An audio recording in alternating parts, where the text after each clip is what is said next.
Ce qui apparaît évident, c'est que cette société opère sur l'histoire comme elle opère sur l'information.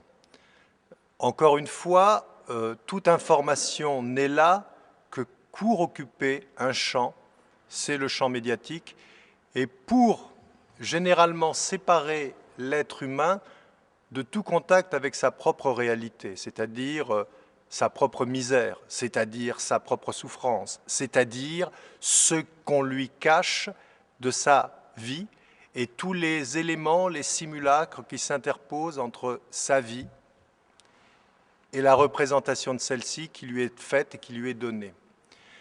Le rapport à l'histoire est de même nature.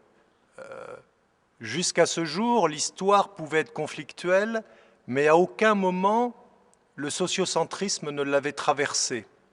Or, aujourd'hui, ce qui est une spécificité des conflits de mémoire, c'est que ce n'est pas tant l'histoire en tant que telle qui est au centre de cette problématique.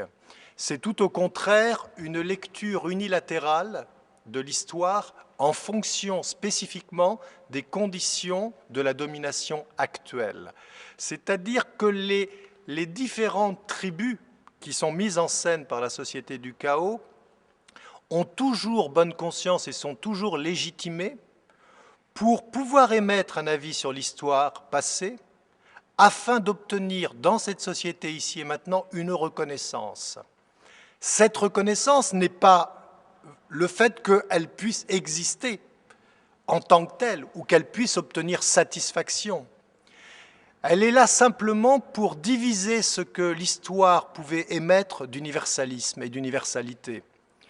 Le conflit partisan, nous avons donc à Perpignan cette histoire de mur, mais de la même façon, ici, nous avons des gens qui vont revendiquer une sorte d'identité en rapport avec le rôle positif de la colonisation.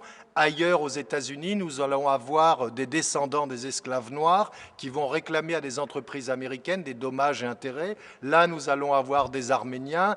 Ici, nous allons avoir des Kurdes. Là-bas, nous aurons des Basques. Et finalement, comme je le disais une fois de façon humoristique, nous, ceux qui venons du milieu ouvrier, ceux qui venons d'une tradition prolétarienne, peut-être devra-t-on réclamer à l'ONU des dommages et intérêts pour le mur des fédérés, pour les Kronstadt, etc., etc.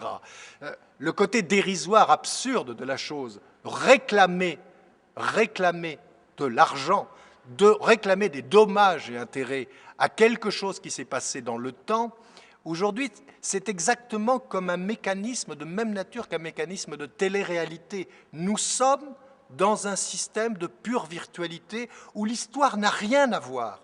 Encore une fois, il s'agit bien de comprendre que ce qui aujourd'hui est qualifié d'histoire n'a rien à voir avec l'histoire.